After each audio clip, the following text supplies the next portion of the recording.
like that we packed the house here. So thank you all very much for coming. My name is Cindy Cohen. I'm the legal director of the Electronic Frontier Foundation. With me are 4 members of the board of EFF. And also in our audience is our executive director, Sherry Steele, the end. And double cookies for the guy who wore the t-shirt. We love spotting them in the wild. Thank you. So we wanted to talk a little bit today about kind of, because we had a wealth of EFF board members with experience in the House, we wanted to talk a little bit about one of EFF's kind of founding principles, architecture as policy. Now, I assume at Carnegie Mellon I don't have to explain too much what that means, but let me give you a little bit of the idea being that the rights you're going to have and the abilities you're going to have with a particular piece of technology really depend on how you build it. For anybody, do we have any lawyers in the audience? So for the lawyers in the audience, Lawrence Lessig took this idea and wrote a book called Code, where he talks about how the law of technology is going to be dependent on how you build the technology. But he was actually building on an earlier observation, which is the policies, no, not just the legal policies, but the policies in general around architectures are going to depend a lot on how you build them. And I wanted to kick off with an example from our current docket, and then I'm going to go to our esteemed panel. One of the things that EFF has been doing for the last year or so is beating Google up a lot about Google Books and privacy. Because Google is building, the world's largest library/bookstore combined right now, and they, as it happens, need court approval for that. And one of the things that we popped up with last year is saying, we don't see any protection for privacy in this. You've outlined in great detail for the court how you're going to build this thing. And there's nothing about reader privacy here, and that's something that we protect. We go to great lengths to protect in the real world. If you go back to your public library after you've returned a book, after about 3 months, they won't know what you checked out. They don't keep that information for very good reasons, because they have found themselves on the back end of government witch hunts and government investigations seeking to use what people read against them. And private efforts as well, but the history of the library is really one about government and back to McCarthyism and beyond. So if Google's going to build this big public library replacement or addition, we wanted them to build in privacy. And what Google said to us was, oh, but we haven't even designed it yet. We haven't even built it yet. We can't possibly think about privacy yet. And my response was, no, you're exactly backwards. This is when I want to have this discussion with you. I don't want you to bolt something on afterwards. I want you to do it right now.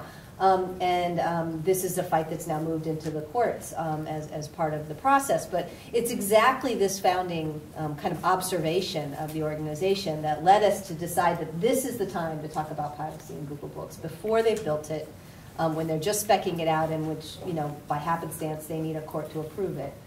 So that's kind of, just like ripped from our current docket why this principle in action and what EFF does. And if you look across our docket, you'll see it across the board. Here on our esteemed panel, these are all board members of the EFF. I'm very proud to be on a panel with them, who all have, I think, very interesting and different stories to tell about this same kind of principle. We're going to have them speak for a very quick amount of time and then open it up for questions and discussion, because in my experience, that's the funnest part of any of these presentations.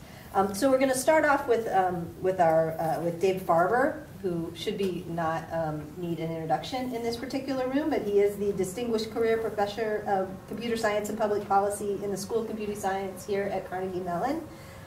Dave is often referred to as one of the fathers of the internet, and he has a long and esteemed history in that regard. I know you hate it when people say that, but that's part of why I did. So let's start with Dave, and then we'll go on and hear a bunch of other stories, and then we'll open it up for questions. Okay, just to clear up one thing, I tried not to be considered a father. There are many, many fathers in the internet. Jun Murai in Japan called me the grandfather of the internet, because many of my students, like John Postel and Paul Malkapetris and others, were among the real fathers of the internet. I even remember Vint Cerf when he was a student. There were 3 particular things that I'd like to talk about, and they're experiential, based on sort of my history. They're places where policy and technology came together, and decisions that were made impacted what you could do with a system relative to the policies we're talking about here, and what had to be done with the software hardware to implement those. My favorite first one was Multics. Probably most of you don't understand. Yeah, you would. Most of you don't know what Multics was. It was actually a joint effort by Bell Laboratories and MIT and General Electric to build a secure environment, secure computer system. The problem is that what we wanted was an environment which could protect privacy, could provide security, but in fact none of the hardware we had was capable of doing that, and no software could give us the guarantees we needed. So in fact technology came together driven by these demands for characteristics and modified the hardware in order to produce an environment capable of building the software that could provide those sets of services. Not an easy thing to do, but the thing that made it interesting was the requirement was security and privacy. It wasn't something we'd think about later. It was something that had to be in the fundamental thing, and before a line of code was written, we understood how to achieve that. And it, to a very large degree, achieved that. I want to give a sort of counterexample of that, and this is highly argumentative. But the Internet is an example where, in fact, in the early days, decisions were made without any attention to policy issues like privacy, to a large degree security. And so a number of very ad hoc decisions were made, and they were not unreasonable decisions in a system that was, quote, experimental, but they ingrained characteristics and architectures that made it damn near impossible to create the right environment on the Internet. And as most of you know, the Internet is not a very secure system, to put it mildly. The domain name system, which Paul Markopetris created, was a good example. Paul was a student, well, he was right after he was a student. And the issues of security were never even thought about. And that percolates through many of the design things. It would be interesting to ask questions, what would have happened if those policy issues that we worry about had been in the minds of the creators of the Internet early on? It would have been different. The final comment I want to talk about is something which is more recent and again shows an interplay between a set of things you want to create, a set of, I'd call them policy issues, that you want to create security, privacy, and what you build. The trusted computer system, which some of you know, it engendered a software hardware effort on the part of Intel and Microsoft, which one can argue was either complete success or complete failure or something in between. But it required a cooperative effort between people designing hardware and people designing software, and questions of what type of capabilities did you want to supply to get you these results, i.e. a very secure, potentially very secure system, built on top of, to put it mildly, a Swiss cheese architecture called the x86. So you had to make a lot of changes to the underpinnings because there was no way you were going to achieve your ends if you just said, I'll worry about it later on. And I think that is often repeated, especially in the technology areas, unfortunately not too often. I think a good example of what happens when you don't do that is Windows. Now, Windows was not built to be particularly secure. It wasn't a requirement. Nobody worried about it. And after the fact, there's no way you can retroactively, easily change it, as we notice with every successive repeat. Great. Next up is Professor Ed Felton, who is a professor of computer science and public affairs at Princeton University and the founding director of Princeton's Center for Information Technology Policy. Many of you may know Ed from the freedomtotinker.com blog, which if you don't read, you should. And he's also was one of my clients for a while, which was very fun. Thanks. And the leading computer science expert witness for the Department of Justice in the Microsoft antitrust case, as well as many other important lawsuits. So Ed?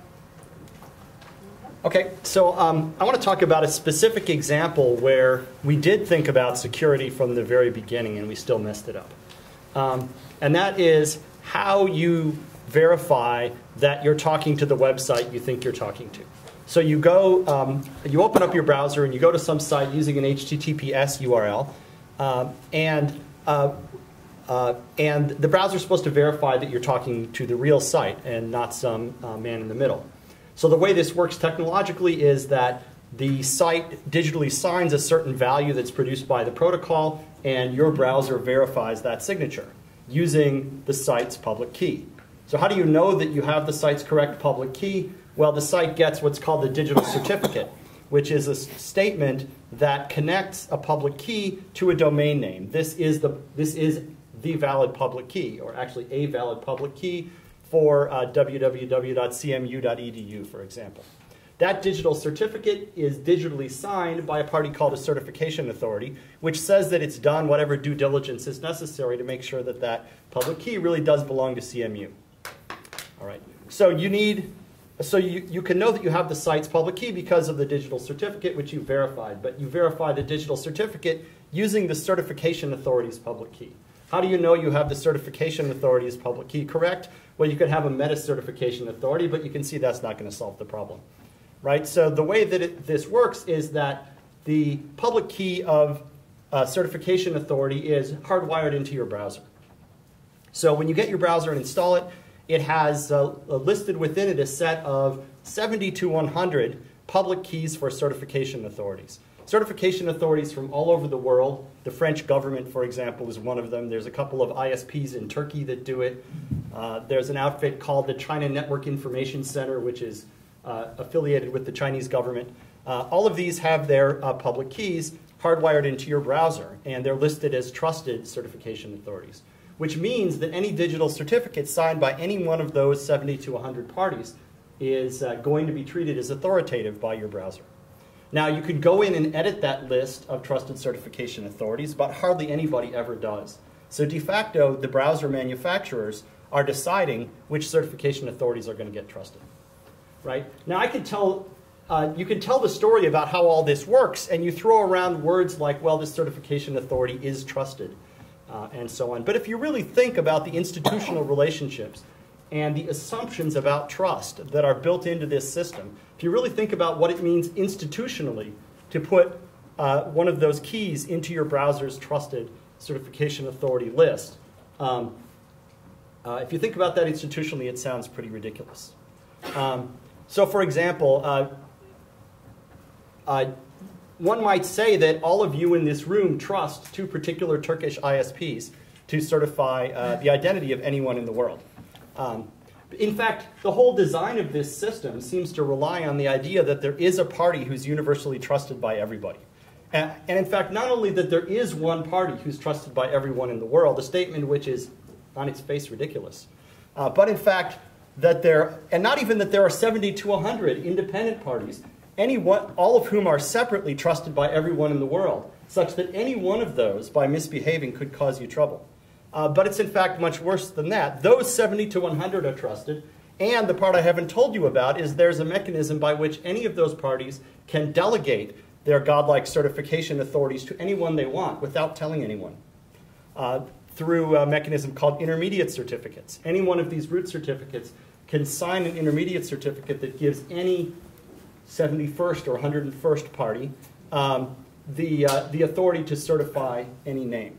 So for example, this authority closely associated with the Chinese government has the power to give anyone the ability to be a man in the middle in any secure communication. Does that worry you a little bit? Maybe. So what we have here is a system which makes complete sense from a technical standpoint. The cryptography is entirely sound. You have a chain of trust. Makes perfect sense, except if you stop to think about what trust really means and who you actually do trust, the system makes no sense at all. And yet this is the system we use every day to trust websites. No doubt, there's no doubt that, that there are people doing creative things with this system today.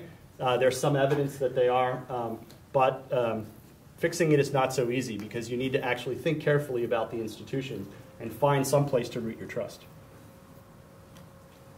Okay, now you're all scared.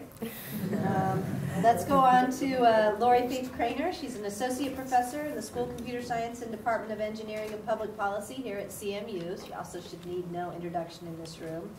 She's also the director of CMU Usable Privacy and Security Laboratory, which does all sorts of cool projects that we love at EFF. We're always excited to see what's coming out of Laurie's lab. So I'm going to let Laurie talk a little bit as well. Okay, so I'll shift to talking about privacy.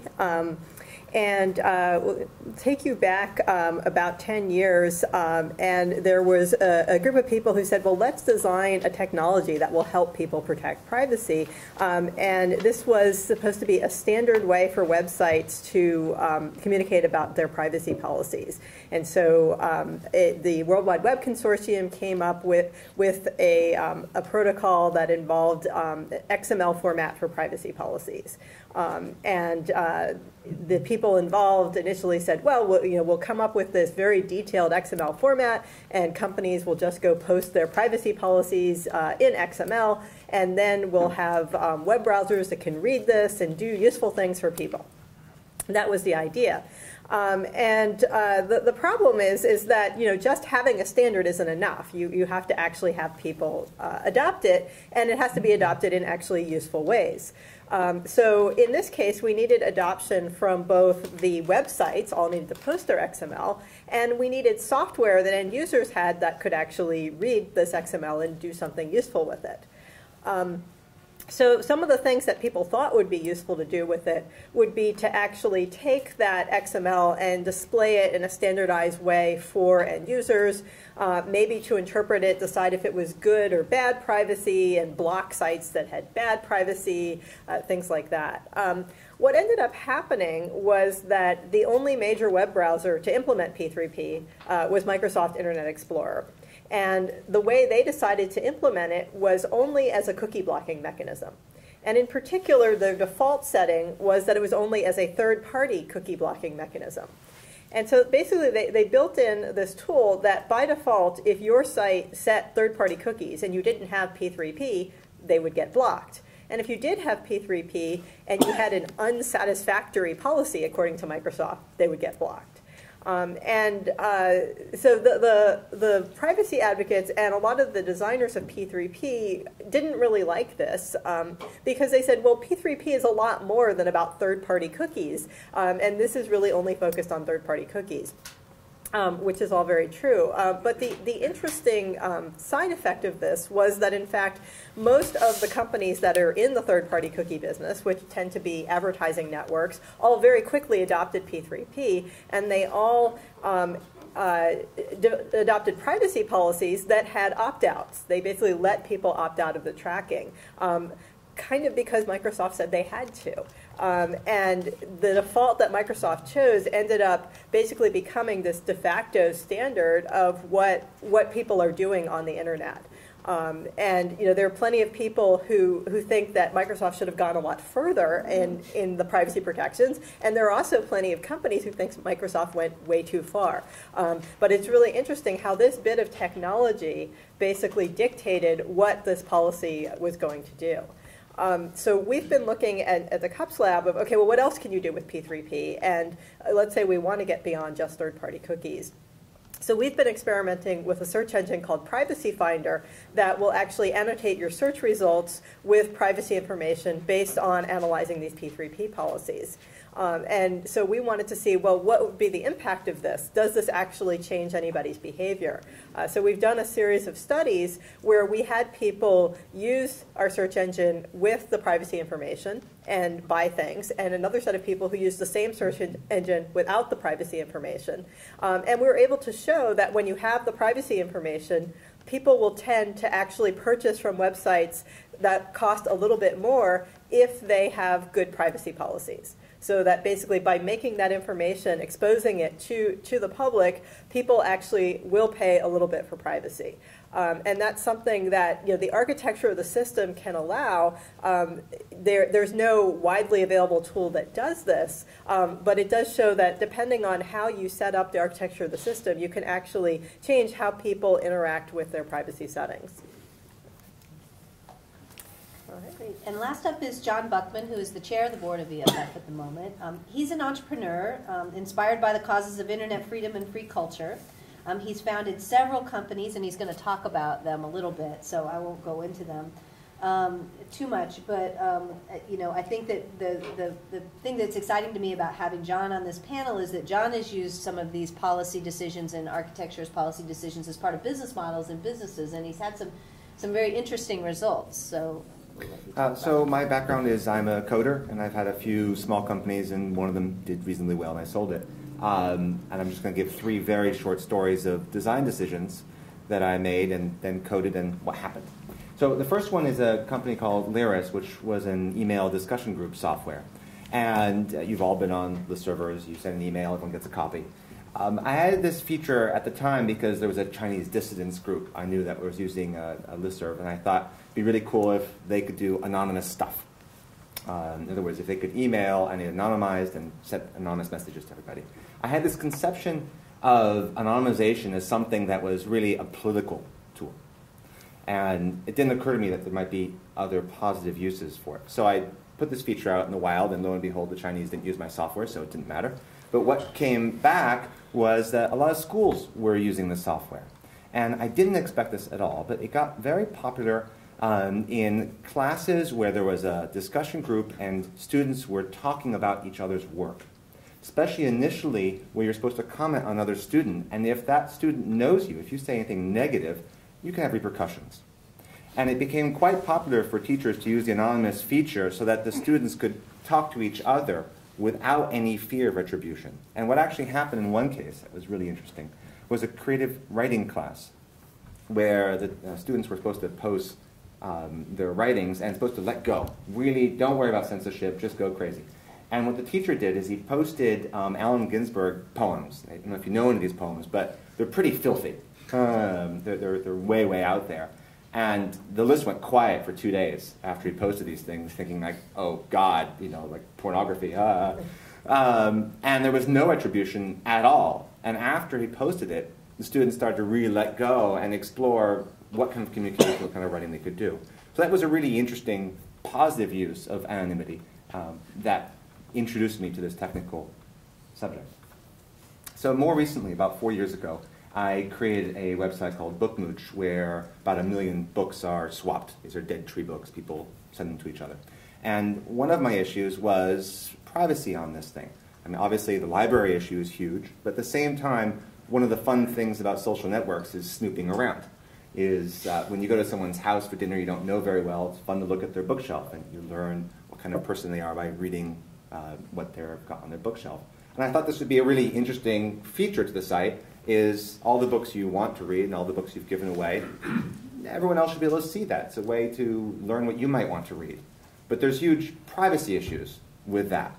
Well, the solution, if I can call it a solution, is what I call the no privacy policy, which is at BookMooch, there's no privacy. Everything you do is completely open. However, it's all anonymous. So there's always this differentiation between privacy and anonymity. And what I opted for is everyone can see everything you do, but there's no need for anyone to know who you are. What that does is it sets up networks of trust, whereas if I ask you for a book, I can see from your history that you have a history of actually sending the books, and they don't smell. But I have no idea who you are. And in fact, if you want to be really snoopy, you can send it from another city, so I have no idea at all where the book came from. This has turned out to really, really be important and is a compelling feature. The site is mostly what I call the nerdy mom demographic. It's educated women with a lot of reading time. That's who reads books. And it's true, that's who reads and buys books, is moms largely. And they are quite savvy about privacy because a lot of them have kids and they're aware of the privacy issues. At the same time, it's also very social. So that's been a balance of how to deal with privacy versus anonymity. Lastly, I have another company. BookMooch doesn't make any money. It's just nonprofit. It's for fun. Magnitude makes a little bit of money. It's an internet record label. And what I opted for with Magnatune was an idea of what should the rights be of the people who come and listen to the music, or if you pay for the music, what should your rights be? And everyone's very fixated in the music space on contract law. You know, if you open up a CD, usually there's a little contract there that tells you what your rights are with that CD. If you buy music from iTunes or Amazon, there's a contract. And I thought, you know, these contracts don't seem to be stopping people from using BitTorrent and violating contracts. There's no real repercussions for violating a contract unless you're a mass seeder of the music. What if we flipped it around and we said, you know, no one actually has to buy music today. Anyone can pirate any music. If you've chosen to give me money, then you must be one of the honest people. So instead, I'm just going to make some suggestions and let you, the customer, make your own ethical decisions. So specifically, for example, there's a Creative Commons license on the music. So if you buy it, you have the right to share it. You could share it, in fact, on BitTorrent and everywhere. But I simply ask people, please don't share it, because if you bought it and you put it on BitTorrent, then you're going to undermine this business model that you helped me form. At the same time, I know that if you're excited about the music, then you probably want to share it with your friends, and that's a good way for them to learn about the music and maybe become fans of my company. So please, in those cases, share it. But there are no hard and fast rules. And that's been a complete overturning of how people think about intellectual property protection, is instead asking people to be responsible. The net outcome, if you go on BitTorrent and you go to torrents.com or whatever and type in Magnatune, you'll find that all our compilations are on BitTorrent, which is what I've asked people to do, but you won't find any of the paid albums. And that's been kind of interesting as a flip of personal responsibility. Thanks. So what I'd like to do now is open it up to some questions, and kind of, we've got kind of a range of expertise here, and a really deep bench. So feel free to ask slightly geekier questions than you might already do, although that's a funny thing to say at Carnegie Mellon. But and I'd like to take a prerogative and ask the first question. And I had a question for Ed, because you scared me with the certificate authority stuff. Are there suggestions for how to fix this? Do we have to scrap it and start over, or? I think there probably are. There's no obvious perfect solution to this. One of the things I think that's clear is you need to think about institutions and trust. You need to think about whose say-so would actually work. One of the things you probably need is to have some kind of divided authority. And you want some things which are currently done behind closed doors to be public. So for example, the fact that these certification authorities can secretly delegate their authority to someone else, I think is a problem. It would be better if the protocol were designed so that in order to make one of those delegations, they inherently have to do it publicly. That way, if one of them starts misbehaving, people can spot it and push back. And I'm seeing this more and more in thinking about security issues that touch these sort of public trust and process questions, that you really have to think about sort of how the technologies work together with institutions. And almost as much as you're designing a technology, you're designing a sort of social arrangement that will let people get to the result they want. So whether it's electronic voting or whether it's this sort of trust or online privacy, you really need to think about how the public can meaningfully exercise some kind of oversight on what's happening. And I think the solution has to lie along those lines. I mean, I could geek out for a half hour about different design alternatives, and I'd be happy to do that with folks afterward, but I'll just stop there. Can I jump in on that one also? Yeah. So one of the things that we've been looking at related to the certificates is that even if you can address the underlying trust model, the user interfaces that expose most end users to the certificates are very poor. And so when a user sees a certificate warning, the reaction is swatted away. I mean, so it doesn't, even if we make them perfectly trustworthy, and so that when it popped up, you knew it was from whoever. With the current interfaces we have, that's not really helping. And one of the things that I've been thinking about is that if we assume that I can establish trust in a meaningful way, perhaps because my friends have trusted or something like that, then what I care most about is that if something's changed. So I've been going to eBay every day, and I'm happy with it, and suddenly there's somebody else vouching for eBay, that should make me suspicious. So I wonder what you think about that. No, I agree with that in principle, that one of the flaws of the current setup is that so often you generate situations that are ambiguous, so let's just ask the user, right? And that's not a strategy that's going to work because the user doesn't have the information they need. I don't care if the user is, if the user is a security expert who's educated in all of this stuff. There's just not the information there to make a high quality decision right at that moment. So you need to have a mechanism that avoids the sort of ambiguities that force you to rely on the user. And that's part of the challenge, right? That's sort of the easy way out, the cop-out in these sorts of online security settings is either to ask the user a question or to add one more browser security preference that's buried in some third-level tab of some dialog box that nobody opens. And neither of those is really a solution. So the guy in the red and then you. Yeah. Sure. One of the things about the music industry we're talking about is that it used to be based on an economy of scarcity. The record labels could produce X number of records. You'd have to go to the music store and actually buy a physical CD. And now you can distribute that for pretty much zero cost. And the industry is trying to adapt and trying to come up with new business models that meet that sort of new underlying structure. But it's true in a lot of electronic things. You can redistribute for almost free. What kind of a business model would you suggest could be based on that kind of thing? I mean, generally what's been happening as BitTorrent and all peer-to-peer was ascending, and now in the last 2 years we've seen it actually decreasing, especially in the last year. And that's largely because by suing the piracy software, use their terms, they've made the user interfaces quite bad, right? So while we did have Pirate Bay and torrents, they weren't great. And often if you're not in a great place that's seeded, it's not a great experience to find peer-to-peer content. Whereas things like Last.fm, like Spotify, like Pandora have really nice experiences.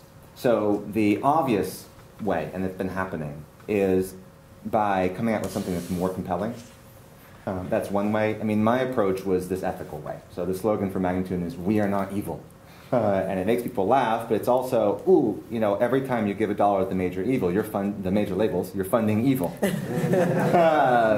And I mean, actually, the mobile phone companies were in that place for a while, where everyone got these surprise mobile phone bills that were scary high and stopped using mobile phones. And everyone thought of mobile phone companies as the ultimate crooks, and they had to fix it, or people would stop using that system.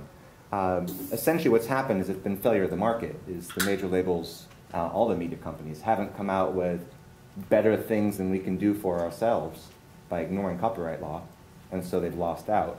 They're slowly getting better. I mean, that's why I think Hulu is doing well, because it's a pretty good website for finding stuff. So that's my general answer, is create something more compelling.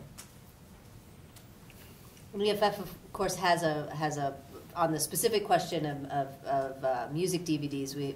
Our suggestion is a voluntary collective licensing. So, I think there's a sense to people who are kind of new to copyright to think that there's just one model, that we control the copies, and that's, I think for most people familiar with digital technology, you realize that making copies is one of these things that these devices do really well and really fast and really cheap. So controlling copies as a mechanism for your business model is probably not going to work in a world in which we have these things.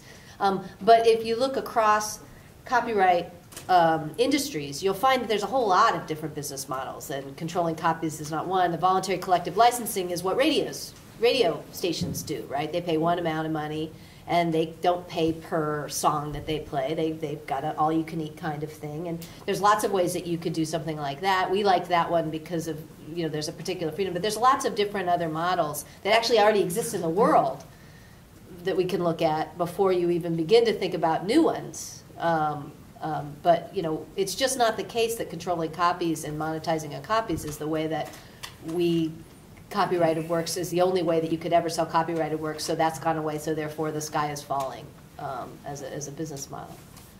So you had the next question?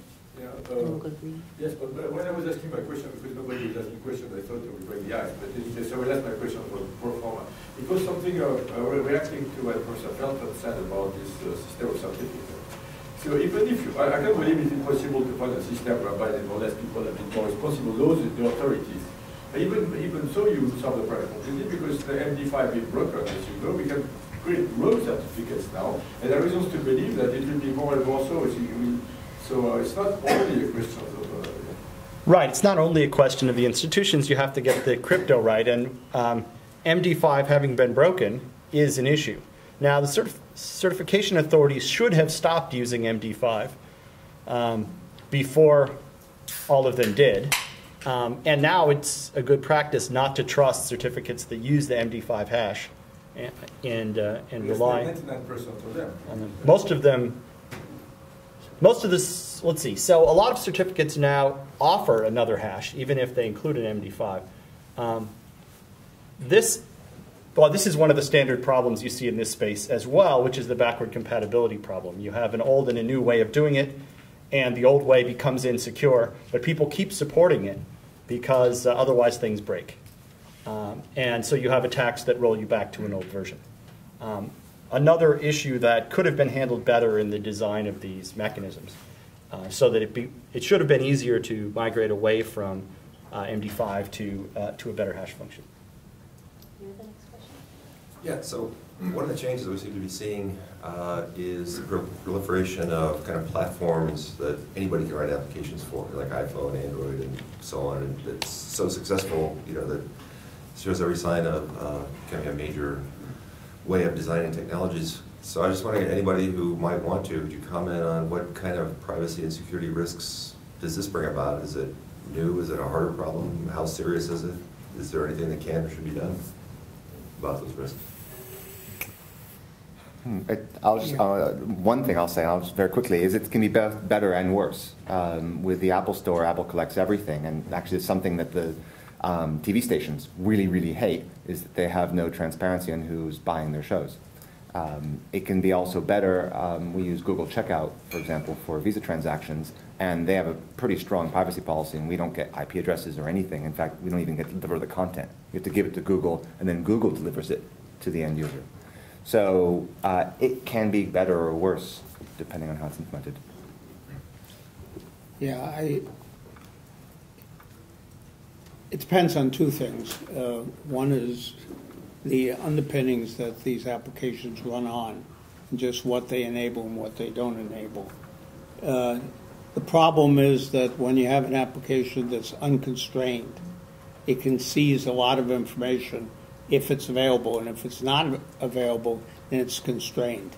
Apple runs into this problem constantly with applications that sneak through that can get at telephone numbers, for instance, even the number of the phone that's being used. And once that's happened, they can relay it back. So you have a potentially serious privacy problem. The only guarantee right now is that Apple will look at the code and somehow magically figure out that that's happening. If, in fact, the underpinnings were built a little better, one would assume that you couldn't get at that. But again, that limits you. It's a problem. But, you know, it's the same with my machine in front of me. Anybody can write code for that. I can use any program I want. Sometimes it bites me. Most of the time it doesn't bite me. So if, just following up on this, if you compare mobile phone platforms to laptops or PCs, mobile phone platforms inherently raise different or larger privacy issues for a number of reasons. One is that more people have them, number one. Number two, they're always on. Number three, they know where they are. And number four, they're more easily lost or stolen. And all of these add new dimensions to the kind of privacy problems that you have in dealing with the technologies. You and then you in the back, please, next. Just to play devil's advocate, in two of your examples, Dave, you mentioned that Multics was designed with security from the beginning, and yet, despite some similarities, none of the computers that we use are running Multics. And the internet was not designed with security in mind, and yet all of our computers are using the internet. Yeah. Is there any tension between, if we start off with security, then we can't get to market or provide the features that people want? Yeah, I think there were two things that happened. First, Multics was designed for a particular architecture computer, which became obsolete. It was a 7090 clone, essentially, slightly different. It actually ran until the mid-90s down in Fort Meade, at least from what I know. So it was successful in when it was used, where it was used, but there was no way conveniently that it fitted the new architectures that people were building for these things, although you could have written an emulator, and I think some people did. So I think it was a success, similar to what was built around this place in the old days. There were systems built that were very good, but the architecture changed out from under them, and you just didn't have anything to run at. The internet, even though it's insecure, has been a tremendous success, but you're sitting at the edge of a cliff. How long would it take anybody to crash the domain name system? The fact that it, quote, hasn't been done, which actually it has, but the fact that it hasn't been done is no guarantee for future performance. And so the thing that worries me is as we build more and more of our infrastructure on this thing, nobody's going around really saying, what should we have done? Again, now we know what it should behave like. So I would argue that, we use Windows, well, I'm not, but we use Windows machines. And we know what the risk we have, and yet we use them. We drive cars that don't have proper control systems. Yeah. In the back. So this is for John, anybody else who wants to add. So a lot of the online social applications and startups basically thrive on complete lack of use of privacy. For instance, the startups that you can see all the financial transactions that someone has, and that's sort of a social thing. So you mentioned a model that is basically about no privacy and anonymizing that. What are some other strategies for basically still having high social interaction where anonymization may not be a possibility? I think can I praise Facebook? I think Facebook's model is kind of interesting because you go to Facebook's homepage and you can't do anything without an account. And if you have an account and you search, you find almost nothing because Facebook is completely used as networks of trust, right? Everything you do typically in Facebook is shared only with your friends and nobody else. So that's a very different network, social network, and most of the competition hasn't adopted that approach. Very small. I mean, Twitter is quite the opposite. It's mostly broadcasting, whereas Twitter is narrowcasting.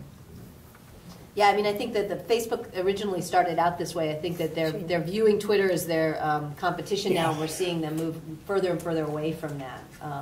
But it's true that when they originally started out, it very much was a trust-based model. And I mean, a lot of our concerns about Facebook is the way that they're kind of switching. They're kind of trying to they started you out with one deal and they're trying to switch you to another deal, and as part of kind of the surveillance business model embrace that they have, and so that's a lot of our concerns about what they're doing is this shift, I think. You can. Yeah, so this is to try to create a kind of cross-lecture, I guess, dialogue. Jonathan DeTrain spoke at HIT a few weeks ago, and he made a big focus of his talk actually concerned about the fact that the internet makes it very easy for people to carry out sort of abstracted tasks. So his example being like the ESP game, say that came out of CMU a few years ago, and sort of the two ends of the spectrum for this, but you could say have something like the ESP game, which is productive, but you could also say get Amazon Mechanical Turkers to try to classify photographs of dissidents at a political rally. And I feel like this sort of general issue of monetizing individuals to perform potentially politically dangerous tasks is something the EFF would be invested in. Well, I've heard Jonathan give that speech as he came out the West Coast and gave it too. I have to say that he asked me this question in the big room at Stanford. So Cindy, what is EFF going to do about it? And my answer was that I've got a whole lot of other problems before we get to that one. I just think that it's very great to be a law professor. To be a law professor, but the chances that that's going to be a problem anytime soon, I think, are very slim, and eventually pretty slim. I mean, the Mechanical Turk people were actually also in the audience, which is one of the joys of being in Silicon Valley, and they said we can't get these guys to do more than that's actually a significantly higher level of work for a Turker than most Turkers will do. So the mechanical Turk generations are going to have to grow a lot, and the degree of work that they're willing to do for the pennies they give are going to have to do a lot in order to get to the place where they can identify people in the Iranian, in Jonathan's scenario. So I love Jay-Z, and I think he's actually right on about the end of the internet as we know it, and this question about, I think you kind of got at a little about closed systems and what's going to happen now that, you know, you only get to run the apps through the Apple App Store, and what does that mean for security and privacy? It means that there's no competition here, right? It's just whatever Uncle Steve wants. So that worries me a lot. So I have the greatest respect for Jonathan, but I don't think that that's going to make it on my docket, at least for the next 10 years. If that. And you had a question? Yeah, so I really appreciate you guys are doing a lot at the kind of the top-down policy level of helping shape some of the larger projects like, you know, the Google Books project, things like that. But are you guys doing any work focused on like bottom-up education with accreditation groups of universities and things like that to make sure that policy and privacy issues are in software engineering curriculums? Because I went through one, it certainly was not something that was ever touched on. You know, we haven't done so much in terms of the bottom-up stuff. Of course, you know, I have my secret weapons at Princeton and CMU, and you know, so we have a pretty good network of professors who are interested in this issue who work with us. But actually, we haven't thought about, nor I think are we very well positioned, honestly, to try to impact curriculum at schools of higher education. I think that would be a hard thing for us to move into, just. But it's an interesting idea. I mean, my closing plea for you, although we're not quite at close yet, is that, you know, I hope that you'll take some of these ideas and think about it. You guys are going to be building a lot of the tools that people like me are going to be using, and one of the things that we do try to do is to get students to think about these things when they're young, not as part of formal curriculum, but it's, you know, the outreach of what we try to do. We try to be interesting. And known to you guys. You guys are our core kind of interest because you're going to be building these kinds of tools. The reason I kind of pointed out is just because it's one thing to talk about these kind of pervasive systems like Facebook and Google and things like that, and they're very easy to talk about because they impact a lot of people. But there's huge numbers of software systems developed by small groups of software developers, or even in-house developers of small corporations or even large corporations, that decisions that they're making have a large impact on the privacy and usability of their various subpopulations. Yeah, no, I think it's true. If I had $1 million, that might make it. Because I think you're right. It's just very hard. I mean, we do the best we can to get this out to as many geeks as possible. I often tell people, you know, when I meet, especially executives, you know, you may not know who we are, but the guy who runs your computers does. And that's true. You know, that's kind of our stealth, maybe not as open, but stealth strategy is to get all the geeks in the world to get that these issues work, and then hope that they can build up. There are other organizations as well that might be a better match for this particular agenda. I think ACM is a good one. USACM, which is ACM's U.S. public policy arm, I know has had discussions about this particular issue and what to do, especially through its education policy As a agenda. professional society, they lack really much ability to enforce even ethical policies that they have. I mean, they can say, okay, we can't be part of ACM anymore. And you're like, okay, well, I can still get a job, so. Right, well, I mean, I don't think any nonprofit is going to be in the enforcement business. But I think there are certainly, it's important that these issues be discussed in computing education and discussed all through the curriculum, not just something that you get in some specialized class that you take as a senior. I think we're seeing some positive steps in those directions. Even though it's going to be painful to say this for a lot of reasons, but in the engineering field, there is a forcing function in education called ABET. Okay? And very few universities are willing to give up ABET accreditation. And they have requirements for things like law, some media, small amount of law, business practice, etc., because their assumption is that engineers are going to be closer to the industrial side of the house. I don't want ABET doing computer science, but I think we maybe could, take one of our precious required courses and actually educate. That would get me thrown out if So there's a lot of distinguished folks in the room, and I haven't heard the phrase de-anonymization mentioned this afternoon. When I first heard about de-anonymization, it made me run scared. Am I overreacting, or did it just get slipped? De-anonymization? De-anonymization. Oh, Well, John in particular talked about the approach that BookMooch is taking is there is no privacy, there is only anonymity. But when you can take in a data set and de-anonymize that so that that open, unprivate data set also becomes no longer anonymous, that tears it apart completely and you're open to the world. Now that sounds very scary to me for BookMooch in particular, and if you're extending that idea of anonymous but not private beyond BookMooch, then, well, can you really? Well, we've been big critics of this idea, and certainly, especially around Google, because Google just decided to drop the last octet of the IP address and say, see, we've anonymized it. And we also have Panopticlick, which is a technology that we've developed to demonstrate how unique browsers are in terms of browser fingerprints. So this is an observation. Again, in the context of there's different contexts, right? De-anonymization is something I'm concerned about because I'm concerned about government and other entities coming in to try to re-anonymize people. In the context of a community, I think it takes a little more concern to be concerned about somebody coming into this community and trying to re-identify people. There's different kinds of protections you get from anonymity, and some of them is just kind of the basic kind of sense of not having identity immediately attached to everybody, even if at some point later down the line it might be possible to reattach. So you get benefits. I'm not saying it all the way. I mean, this is something that we've been concerned about a long time. I think we've been in the forefront of it because it's just geeky enough that we're willing to talk about it, and a lot of other people aren't yet. But it is a real concern, and it breaks a lot of things. There's so many things that the government does or the private entities are doing where they do rely on anonymization in much more serious contexts, and in those contexts we're especially concerned that it's fool's gold.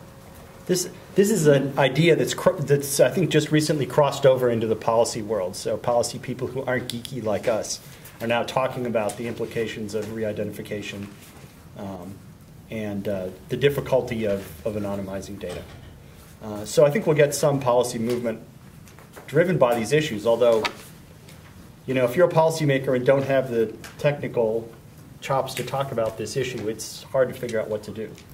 I also think that it's important that we're realistic about what we mean when we say that things are anonymized and what kind of threat model that works under. So it may be, as Cindy said, with BookMooch, that in fact other BookMooch people would have great difficulty, if not impossible, identifying each other. However, if somebody had access to the whole BookMooch database, then they might be able to do a re-identification. And so being realistic and upfront about what level of protection you actually have, in the absence of having a perfect solution, which we don't seem to have, may be what we need to do. A couple things. One is I didn't, when I made BookMooch, go to EFF and say, what is the perfect policy? I wasn't up. Yeah. And the site's successful, and my main competitor is much more privacy and secretive, and they've had a lot more trouble. So I think there is a tension that you raised earlier between as much privacy and security as you can add and success. One of the things I chose was absolute transparency, though. So not only is every user transparent, but when you sign up, you realize it's kind of buyer beware, that everything you do will be visible to everybody. And it's not just from a privacy standpoint, it's also from the abuse standpoint. So people who try to scam others will get found very, very quickly because there's not a transparency issue. But it's a very real-world problem that I grapple with, and I have discussions with other board members about what should we do here in terms of disclosure. I dealt with the problem you're discovering right now, discussing with Magnitude, because you can choose how much you want to pay for an album at Magnitude. And I tell people what are the most best-selling albums. But I don't tell people how much each musician has made. And a lot of people have asked. They'd like to know who's the most popular musician. Have you raised a couple thousand or tens of thousands to this musician? That's a good or bad thing. But what happened is someone crawled the site and cross-referenced all the various charts I did and came up with that list and figured out from the gross revenue Magnitude's making and the best-selling, this is how much each musician's making. And my musicians were pretty unhappy because they hadn't been asked whether I could disclose that information about them. So that's very real world. It's hard. On the other hand, transparency has many positive aspects. Dave? Yeah, somebody mentioned something, I'm not sure who it was, about policymakers with minimum technical knowledge. I spent a year in Washington, and let me assure you, the minimum is pretty low. I could probably have a nice small dinner with the number of people on the Hill who understand the technology, but their laws are the ones that are going to impact where we're going. When I look at regulatory agencies like the FCC that I was at, there were maybe 3 people at that point who had the vaguest idea in the world of what the internet was. And yet, policy they were establishing impacts us constantly and will impact us more in the future. Bottom line, you do yourself a service, and you certainly would do the technology a service, the nation a service, to think of spending a couple of years down in Washington trying to educate. You get educated, and maybe they'll get educated also.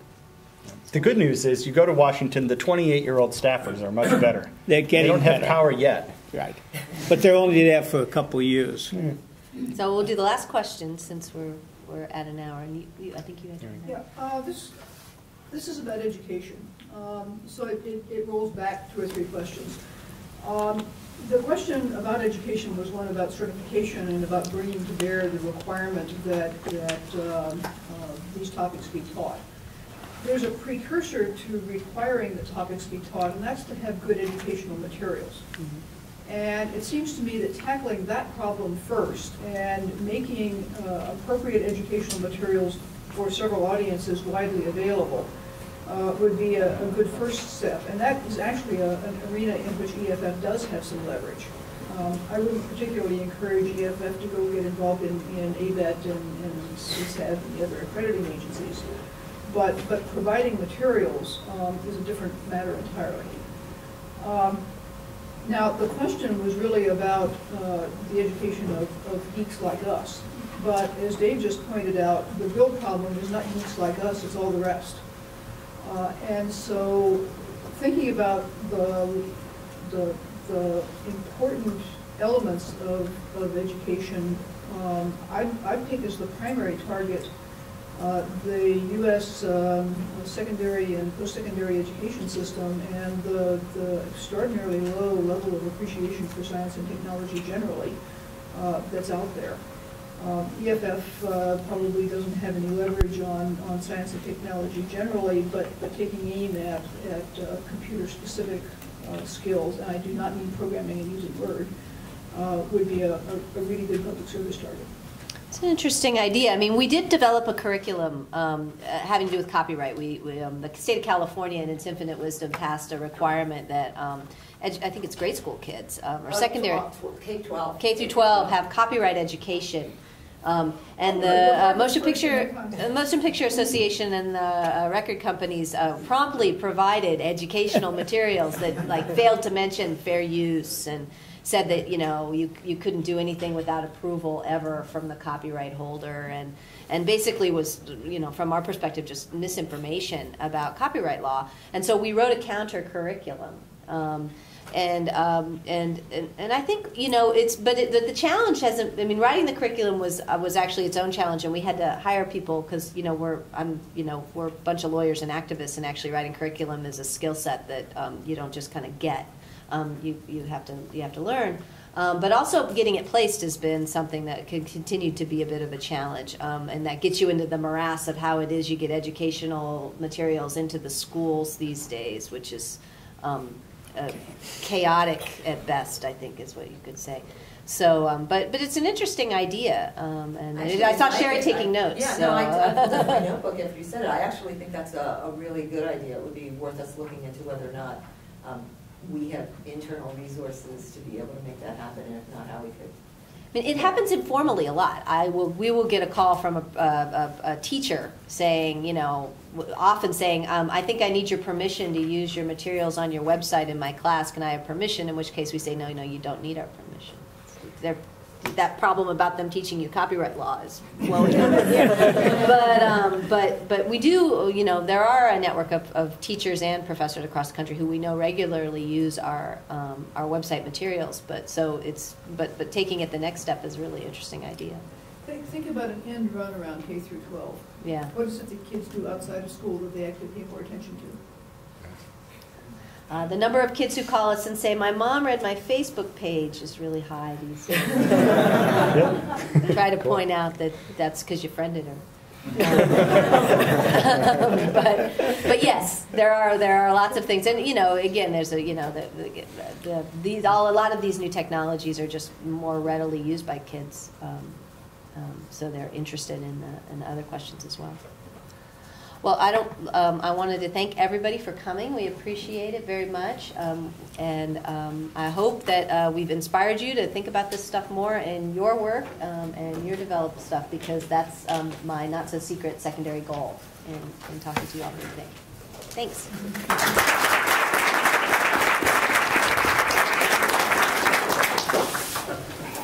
That worked out well. That's good. Yeah.